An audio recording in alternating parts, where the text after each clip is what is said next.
Una de las cosas que yo más disfruto es compartir con mi familia. A mí me gusta janguear con mi esposa y mis hijas, la paso brutal. En especial, yo disfruto, ¿verdad?, compartir con mis hijas, y una de las dinámicas que nosotros usualmente hacemos es que cuando no hay mucho presupuesto o simplemente estamos bien cansados, en casa nosotros declaramos que el día se convirtió en el Melen Resort. Así que las facilidades de mi casa es la que se convierte en todo aquello que nos recuerda a los hoteles, los cruceros. Así que nosotros ponemos música de crucero, un poquito de reggae aquí, la música que tiene el zafaconcito ese que tiene el calipso, ponemos calipso y nos vamos a como que en ese viaje de que estamos de crucero, en esos cruceros que lo incluye todo, obviamente. Así que hacemos piña colada, nos metemos en la piscina, vemos películas y nos vamos, literalmente estamos de resort en ese día. Pero algo que usualmente sucede orgánicamente es que mis hijas deciden hacer un contest de clavado, ¿verdad? Y yo me siento y ellas me ponen en un lugar y ellas empiezan a tirarse, se tira la primera, se tira la segunda y lo primero que hacen, papi, ¿quién ganó? Y es un momento donde, ¿verdad?, yo tengo... Mientras ellas están compitiendo y yo soy padre, yo quiero que gane las dos. Y a veces veo que gana una, pero ya ha ganado tantas veces que uno desea parcializarse con la otra, pero realmente es un tiempo que yo lo disfruto con ella, pero tengo que tomar la difícil decisión de dejar de saber quién ganó. Y la realidad es que no puede haber parcialidad. Con mis hijas yo no puedo inclinarme hacia una o hacia la otra. No puede haber neutralidad. Tengo que escoger en ese momento quién hizo el mejor clavado y no tengo excusa. Así que mis hermanos, eso de un tiempo de hotel y descanso se convierte, ¿verdad?, en algo difícil, algo medio ajetreado. Y de mi parte yo quisiera honestamente que ambas ganaran, nos damos la piña colada y seguimos, pero tengo que tomar la decisión de que cuál de las dos ganó. Y en esta tarde, de una manera similar, Jesús, en un momento donde fue acusado por los fariseos, se ve en la obligación de dejarles saber y a su audiencia que ellos tienen que escoger una posición. Ellos tienen que escoger a quién ellos van a servir. Jesús, en esta tarde vamos a ver que no deja espacio para la neutralidad. No puede haber algo como una posición neutral. Hay que escoger, o estamos con Él o estamos en su contra. Y Él mejor no lo pudo haber dicho en el versículo 30 cuando Él dice: el que no está a favor mío está contra mí. El que no recoja a mi lado desparrama. Una palabra que yo pensé que era puertorriqueña, pero está en la Biblia, desparrama. Así que hoy, tanto la audiencia que estuvo presente mientras Jesús estaba hablando allí, como nosotros, seremos confrontados en cuán firme estamos en la fe o cuán neutral abordamos nuestra fe en nuestro día a día. Y para entender mejor el pasaje de esta tarde, debemos entender que Jesús viene de llevar una lucha campal contra los fariseos y escribas. Jesús viene al tome y dame. Literalmente, algo que a mí también me gusta son las peleas de boxeo. Y cuando en la pelea se trata de un puertorriqueño y un mexicano, eso es desde el primer round hasta el 12 al tome y dame. Jesús venía round por round peleando con los escribas y fariseos sin parar. Ellos no le estaban dando espacio a Él. Y muy interesante, en los versículos anteriores, los fariseos lo confrontan a Jesús en cuanto a que sus discípulos en el día de reposo estaban recogiendo espigas. Y Jesús, como siempre, los va llevando a la escuelita, los lleva a las escrituras y le dice: pero es que el rey David y sus compañeros, cuando tuvieron hambre, comieron de los panes del templo, siendo considerado es una profanación del templo. Y Jesús continúa allí debatiendo con ellos y les dice: algo mayor al templo está aquí frente a ustedes. Pero no lo deja ahí, sino que vuelve otra vez y los lleva a las escrituras y les recuerda lo que Dios realmente está buscando de los hombres. Como lo dijo el profeta Oseas: misericordia quiero y no sacrificios. Apuntando al abrumador legalismo de los fariseos que no les permitía discernir la verdadera justicia. Y aún peor, no podían discernir a la persona que estaba frente de ellos. Así que en el pasaje de hoy veremos cómo Jesús continuará señalando que el verdadero problema que tenían los fariseos radicaba en sus corazones. Y el verdadero problema que radicaba en sus corazones era los que los mantenía completamente ciegos a la manifestación de Dios encarnado en medio de ellos. Y algo que yo también disfruto y lo hago bien común con mi esposa es que en la escuela de mis hijas tienen una página en Facebook y ellos periódicamente van poniendo videos de lo que sucede en la escuela.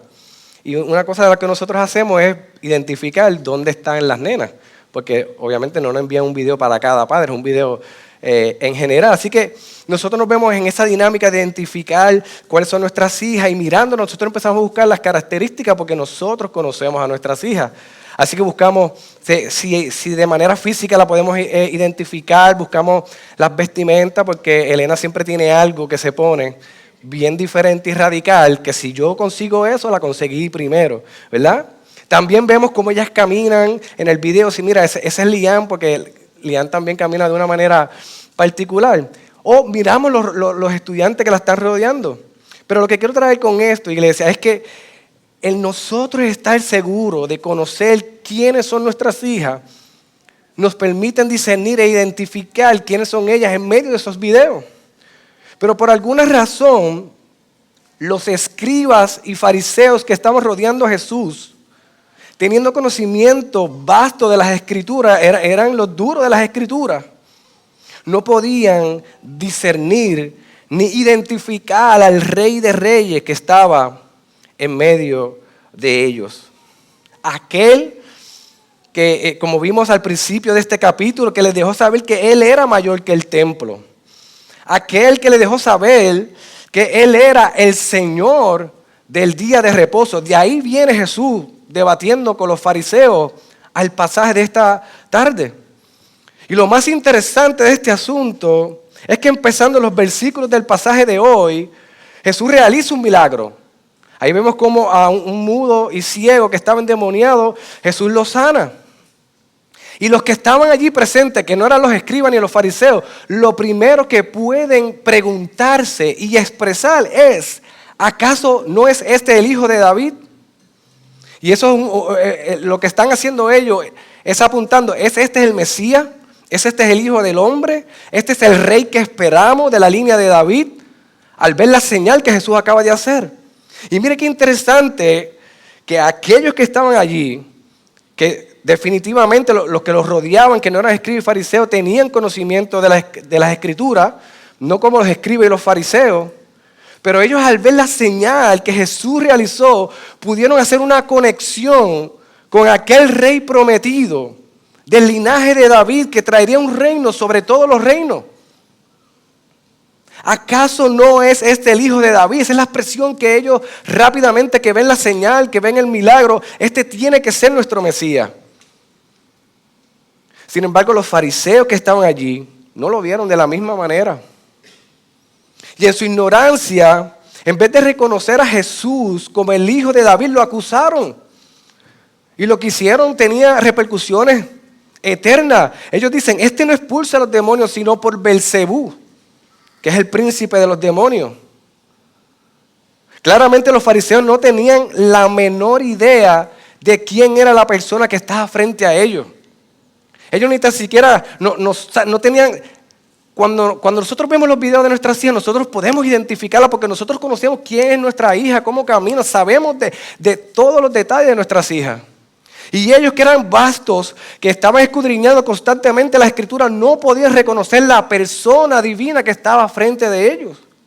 Y peor aún, su ignorancia y falta de discernimiento los había llevado a hacer una expresión completamente ilógica y acusatoria al maestro.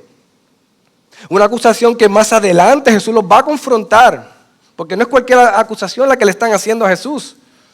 Y le dejaría saber la magnitud de su pecado y le dejarían saber las consecuencias de su pecado. Pero Jesús comienza dejándole saber que su lógica no tiene absolutamente lógica. No hay forma de aplicar la expresión de los fariseos ni tan siquiera como si fuera una hipérbole. Ni como un chiste de mal gusto tú puedes aplicar la expresión que ellos están llevando a cabo de que Él, Jesús, Expulsó a los demonios en nombre de Beelzebú. Y mire cómo Jesús los expone. Y no hay mejor manera de explicarlo como Él mismo los expone. Todo reino dividido contra sí mismo es asolado. Y toda ciudad o casa dividida contra sí misma no se puede mantener en pie. Si Satanás expulsa a Satanás, está dividido contra sí mismo. ¿Cómo puede entonces mantenerse en pie su reino? Y si yo expulso a los demonios por Beelzebú, ¿por quién los expulsa a los hijos de ustedes? Por tanto, ellos serán sus jueces. Pero si yo expulso a los demonios por el Espíritu de Dios, entonces el reino de Dios ha llegado a ustedes.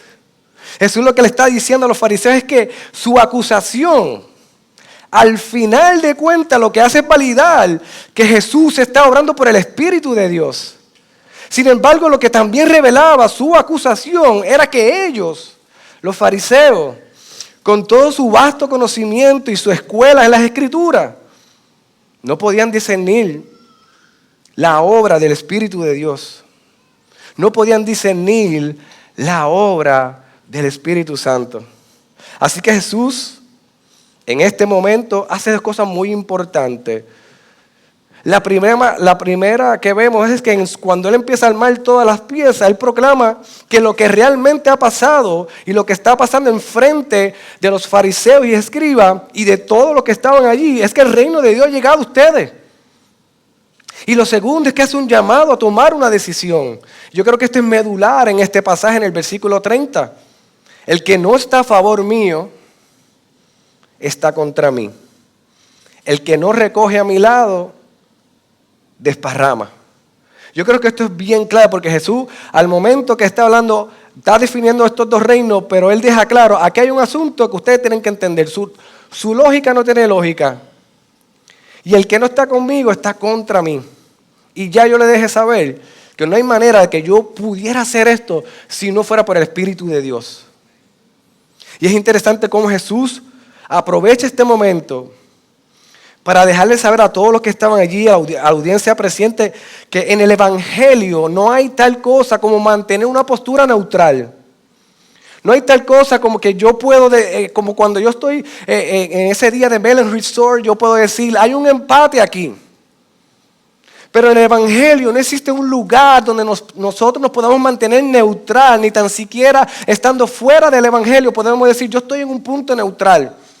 Yo no estoy ni con el reino de las tinieblas, ni con el reino de Dios. Yo estoy aquí esperando a ver quién me convence. Mentiras del diablo. Si no estás en el reino de Dios, estás navegando sin GPS en el reino de las tinieblas. Y muy claro lo dice, o somos o no somos, o estamos con Él o no lo estamos. No hay una tercera opción, como lo vimos en las elecciones aquí en Puerto Rico. Así que no es un asunto de tan solo entender y creer en el Evangelio, sino que requiere que como creyentes tomemos una posición totalmente parcializada a la persona y obra de Jesús. Y de no hacerlo, iglesia, ya nos estaríamos inclinando hacia otro reino. Y muy bien el pasaje nos deja saber que es el reino de las tinieblas. Así que aquí Jesús está presentando y clarificando que hay dos reinos. El reino de las tinieblas, el reino de Jesús, de Dios. Y Jesús nos está dejando claro que no hay tal cosa como un punto medio. No hay un espacio para la neutralidad. O somos de un reino o somos del otro. En un momento dado, Josué, el lugarteniente de Moisés, luego del pueblo ver cómo Dios lo liberta de Egipto, ver cómo Dios los sostiene en el desierto, ver cómo Dios afirma el llamado de Josué con milagros y prodigios. El pueblo de Israel estaba navegando en muchas aguas, navegando en dos aguas. Y Josué les dice, y si no les parece bien servir al Señor, ya que ustedes están en esta de navegar en muchas aguas, escojan hoy a quién ha de servir. Si a los dioses que sirvieron a sus padres, que estaban al otro lado del río, o a los dioses de los amorreos en cuya tierra habitan. Pero él le dice, pero yo y mi casa serviremos al Señor. Hay que tomar una postura en el Evangelio. No hay un punto medio en el Evangelio. No existe. Y lo peor de todo esto, iglesia, es que los fariseos, al acusar a Jesús en obrar en favor de Beelzebú, lo que realmente estaban haciendo era negando la obra del Espíritu Santo. La pregunta es, ¿qué implicaciones tenía el ellos estar negando la obra del Espíritu Santo? ¿Sería algo liviano? Pues no, amados. Tenía unas implicaciones y consecuencias que apuntaban precisamente a la eternidad. Jesús le deja saber a los fariseos que una cosa es negarlo a Él, una cosa es negar a Jesús y negar las obras, y otra cosa era negar y hablar en contra de la obra y persona del Espíritu Santo. Y en el verso 32 nosotros lo podemos ver claramente cuando Jesús les dice: y a cualquiera que diga una palabra en contra del Hijo del Hombre, se le perdonará. Pero el que hable en contra del Espíritu Santo, no se le perdonará en este siglo ni en el venidero. Claramente lo que estamos viendo, que Jesús está exponiendo a los fariseos, y le está dejando saber que ellos tienen un problema de discernimiento que lo estaba llevando a actuar de una manera que los llevaría a unas consecuencias irreversibles e imperdonables. A unas consecuencias que apuntarían hacia la eternidad. Y hermano, no estamos hablando de una simple confusión de la obra del Espíritu Santo. Esto no es que ellos de momento se equivocaron. Jesús viene afirmando con prodigios y señales que Él es el Hijo de Dios, que Él es el Cordero que quita el pecado del mundo. Esto no es simplemente que un día no capté bien lo que estaba pasando y hablé mal de la obra del Espíritu Santo, no la pude discernir. No se trata de algo que sucede de la noche a la mañana. Jesús viene a dejarle saber a los fariseos que el milagro que Él llevó a cabo de liberación al endemoniado, no había manera de adjudicárselo al príncipe de los demonios. Fue una obra que claramente fue ejecutada por el poder del Espíritu Santo. Tanto así que lo vimos como los que estaban allí rodeados expresaron la posibilidad de que este debe ser el hijo de David. Pero lo que realmente revelaba la expresión de los fariseos era su persistente actitud de resistencia. Y ahí es que vemos hacia dónde se mueve esa blasfemia del Espíritu Santo. Una persistente actitud de resistencia. Una persistente actitud de incredulidad y endurecimiento de sus corazones ante la obra que claramente apuntaba al poder de Dios por medio de su Espíritu. Así que el obrar de esta manera, el rechazar conscientemente y en definitiva la obra del Espíritu, apunta a un corazón que no busca el arrepentimiento. Y sin arrepentimiento, iglesia, no hay perdón. Así que Jesús le estaba diciendo, sus corazones están tan oscurecidos, tan endurecidos, que no hay manera de que persigan el arrepentimiento. Por consiguiente, ustedes no tendrán perdón ni en este siglo, ni en el venidero. Porque sin arrepentimiento no hay perdón de pecado. Es por eso que Jesús deja claro cuál es la raíz del problema de la incredulidad de los fariseos. Porque de la abundancia del corazón habla ¿qué? La boca. El problema de los fariseos radicaba en sus corazones incrédulos e endurecidos. Corazones que solo podían rechazar la obra evidente del Espíritu Santo de Dios. Ellos estaban completamente ciegos, no podían ver quién era la persona que estaba frente a ellos y por el poder que Él estaba obrando. Así que lo que realmente revelaba sus expresiones no era otra cosa que lo que había dentro de ellos en sus corazones. Por eso Jesús continúa diciéndole, el hombre bueno de su buen tesoro saca cosas buenas. Y el hombre malo de su mal tesoro saca cosas malas. Por esta razón es que Jesús les deja saber que ellos serán juzgados por sus palabras. Pues las mismas apuntan ¿a qué? A la condición en la cual estaban sus corazones. Así que si sus corazones estaban endurecidos e incrédulos, sus palabras darían testimonio de tal condición. Por eso es que él dice, porque por tus palabras serás justificado y por tus palabras serás condenado. Esto no significa ahora que nosotros vamos a escoger nuestras palabras para ser justificados. O aquellos que estén hablando de cierta manera, por hacerlo de esa manera, serán condenados. Sino lo que Jesús nos está exponiendo aquí, revelando, es que realmente lo que nosotros hablamos es porque ha nacido en nuestros corazones, porque radica en nuestros corazones, porque es el fruto del árbol del cual nosotros ya somos. Entonces, por las palabras que expreses serás justificado, o por las palabras que expreses serás condenado. Si en tu corazón hay una regeneración, hay un espíritu obrando en ti, no es que vas a ser perfecto, vas a perseguir la piedad, vas a perseguir el glorificar a Dios, y en momentos cuando cometas los errores vas a perseguir el arrepentimiento. Pero aquel que no ha sido regenerado, que el Espíritu de Dios no mora en él, los frutos, no puedes esperar una china de un árbol de limón. No puedes coger el limón y picarlo y decirle, esto va a ser, por mi palabra, esto va a ser una china. No, porque el resultado de ese fruto es lo que ya es el árbol, es lo que ya hay en el corazón del hombre. Y si hay algo en este pasaje que revela el corazón de los fariseos, era la próxima solicitud que le hacen a Jesús, lo que le piden a Jesús. Maestro, miren, ya venimos de todo lo que Jesús ha hecho en señales. Y mira y Jesús viene a dejarle saber que la señal que hizo es por obra del Espíritu de Dios. Y ahora yo le estoy diciendo, maestro, queremos una señal de parte tuya. ¿Ustedes pueden creer eso?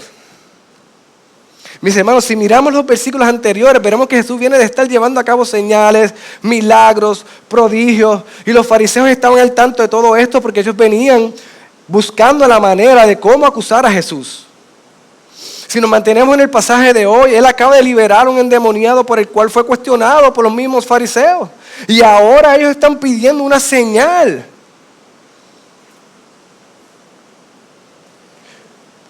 Pero Jesús, en su infinita sabiduría, no hace otra cosa de hacer lo que lleva haciendo en su pelea de 12 asaltos, llevarlos a las Escrituras para dejarles saber que la única señal que ellos iban a ver era la del profeta Jonás, por el cual ellos mismos serían juzgados.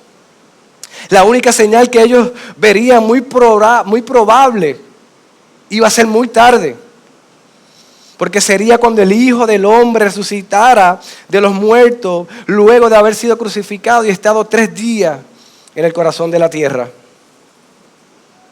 Jesús los lleva a la Escritura para recordarle al pueblo de Nínive, un pueblo que ante la prédica del profeta Jonás respondió en arrepentimiento. Algo que los fariseos no habían podido hacer ante la proclamación del Evangelio por parte del mismo Jesús. Jesús los lleva a la Escritura para dejarles saber que aún la reina del sur, una gentil, que lo vemos en la Escritura, en Primera de Reyes, ella pudo reconocer la sabiduría del rey Salomón y la fuente de la misma, que era el Señor Todopoderoso. Esta era una reina que quería conocer a Salomón para saber si realmente era un hombre sabio. Y viajó cientos de kilómetros para llegar allí y escuchar a aquel hombre sabio, pero sobre todas las cosas ella pudo afirmar el Dios de Salomón. Sin embargo, los fariseos, teniendo de frente de ellos al Hijo de Dios, no pudieron reconocer su sabiduría ni responder como el pueblo de Nínive en arrepentimiento ante el glorioso mensaje de salvación que Jesús estaba llevando a cabo día tras día en su ministerio encarnado. Iglesia, por tal razón Jesús no tan solo les afirma que Él es mayor del templo, como lo vimos en los versículos anteriores del pasaje de esta tarde, tampoco que Él les afirma que Él es el Señor del día de reposo o que Él es el Hijo del Hombre, sino que ahora Él le deja saber también que Él es mayor que el profeta Jonás y que Él es mayor que el rey Salomón. Y se lo está dejando saber a los escribas y fariseos, con las implicaciones que tiene. Mis hermanos, es que en Cristo nosotros tenemos un mayor profeta. En Cristo nosotros tenemos un mayor y mejor sacerdote. En Cristo nosotros tenemos un mayor y mejor templo, un mayor y mejor rey. Él es el Rey de reyes y Señor de señores, amados. Cristo es el Señor y Salvador del mundo. El autor de Hebreos mejor no lo pudo haber expresado en el capítulo 9, versículo 11, cuando dice: pero cuando Cristo apareció como sumo sacerdote de los bienes futuros, a través de un mayor y perfecto tabernáculo, no hecho con manos, es decir, no de esta creación, entró al lugar santísimo una vez y para siempre. No por medio de la sangre de machos cabríos y de becerros, sino por medio de su propia sangre, obteniendo la redención parcial. No, obteniendo la redención eterna. Qué gloriosa verdad, iglesia. Qué gloriosa verdad la que hoy hemos sido recordados de nuestro Señor y Salvador Jesucristo. Mientras en el Antiguo Testamento somos asombrados en su palabra con el templo, con el tabernáculo, con los profetas, con aquellos que apuntaban a Jesús, en Cristo nosotros podemos ver la perfección de lo que fue anunciado y revelado progresivamente en una revelación completa en el Hijo. Una verdad que los fariseos que estaban allí presentes, hermanos, no pudieron ver. Sus corazones estaban completamente endurecidos y llenos de incredulidad.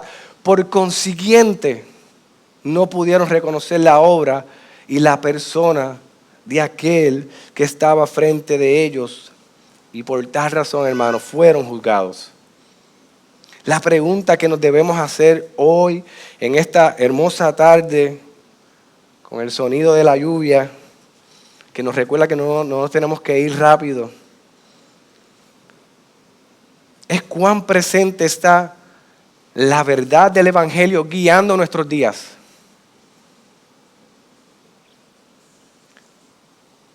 Cuán presente está la verdad del Evangelio, aquella verdad que nos ha salvado, aquella verdad que nosotros proclamamos y cantamos. Cómo esa verdad está guiando nuestros días. Cuán conscientes estamos de quién es Jesús. Cuán conscientes estamos de quién es Jesús y la obra que Él ha hecho por nosotros. De qué manera esa verdad, y ante esa verdad estamos respondiendo al llamado que el mismo Señor Jesús nos ha hecho de proclamar las buenas nuevas. De qué manera nuestro testimonio apunta a la imagen y gloria de nuestro Señor y Salvador Cristo Jesús. Mis hermanos, si hay algo que vimos en el pasaje de hoy, es que no existe tal cosa como una posición neutral en el Evangelio. Y Jesús fue claro en este pasaje. O somos, o no somos, o estamos con Él, o simplemente no lo estamos. El que no está a favor mío está contra mí, el que no recoge a mi lado desparrama. Lo que pasa es que muchas veces, iglesia, nosotros lo que queremos son los beneficios del Evangelio.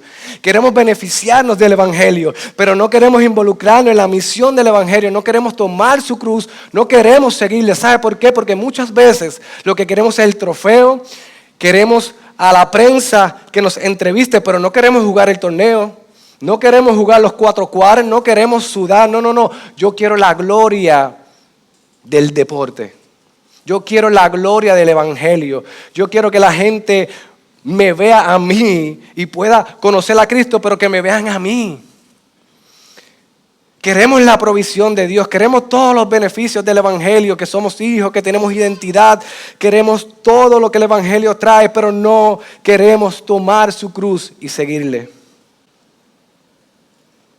Por eso uno de los retos más comunes de nosotros, los creyentes,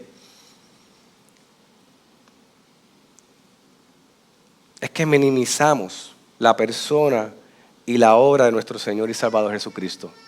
La hacemos bien pequeña. Y usted me va a decir ahora, eso es imposible, pastor. Yo, jamás. Yo a Jesús lo tengo y a mi Dios lo tengo bien alto. Pero no hace nada más que llegar a un reto financiero y nos desesperamos. No hace más que llegar un problema en nuestro matrimonio y nos desconsolamos. No hace más que llegar un conflicto con algún hermano y nos descontrolamos. Comenzamos a buscar miles de soluciones autorredentoras al momento. ¿Cómo nosotros vamos a salir de esto? Y luego yo busco la dirección de mi Señor. Luego yo confío en el Señor.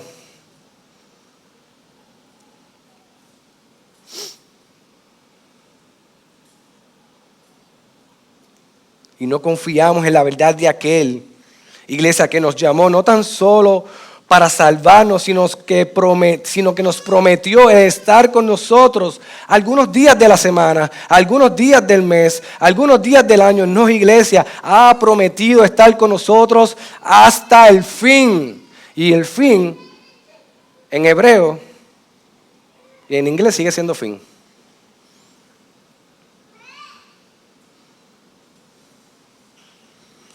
Y en medio de esta situación nosotros no podemos comprender que aquel que nos llamó y nos salvó fue el que prometió estar con nosotros todos los días. Él es infinito en sabiduría. El que nos llamó y nos salvó es grande en misericordia. El que nos llamó y nos salvó es nuestro proveedor y es aquel que ha reconciliado algunas cosas.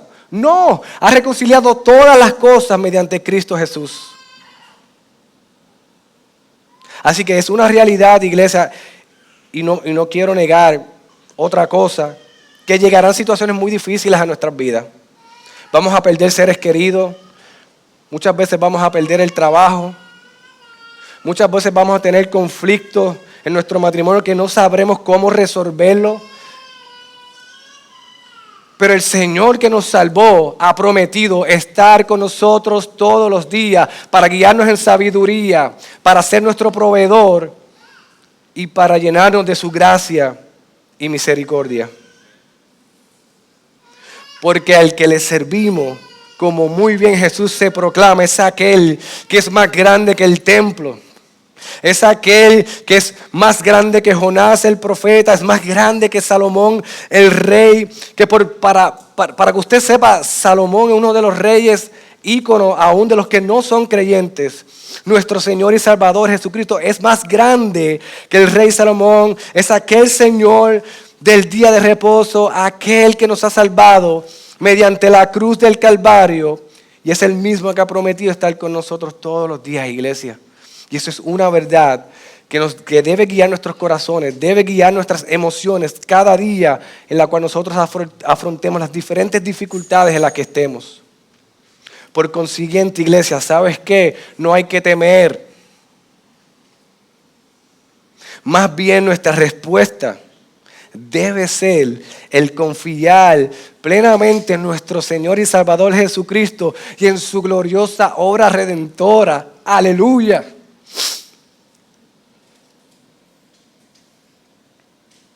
Y si aquí en medio nuestro hay algún no creyente, y has estado escuchando la palabra del Señor que ha sido predicada, y has sido confrontado, y mientras escuchas tu pecado ha sido revelado a tu vida, te tengo buenas noticias. La misma palabra que revela el pecado del hombre es la misma palabra que revela a Cristo, nuestro Señor y Salvador. Mi llamado para ti en esta tarde es: arrepiéntete de tus pecados, con la esperanza de que serás perdonado. Pon tu fe en el Señor y en su gloriosa obra redentora y serás salvo. Que el Señor nos ayude, iglesia, a nosotros estar firmes en el Señor. Que si andamos divagando entre una cosa y la otra, yo creo que es un buen día para nosotros afirmar nuestra fe en el Evangelio. No hay neutralidad en el Evangelio. O somos o no somos. O estamos con el Señor o simplemente estamos contra Él o estamos regando las cosas. Hoy es un buen día para nosotros reflexionar dónde está nuestro corazón. ¿Cómo estamos abordando las dificultades que están llegando a nuestra vida, a nuestro matrimonio, a nuestra casa, en nuestro trabajo?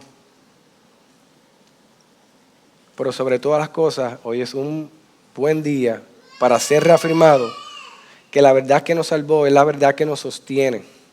Es la verdad que trae sabiduría y que nos guiará en esos tiempos turbulentos. ¿Para qué?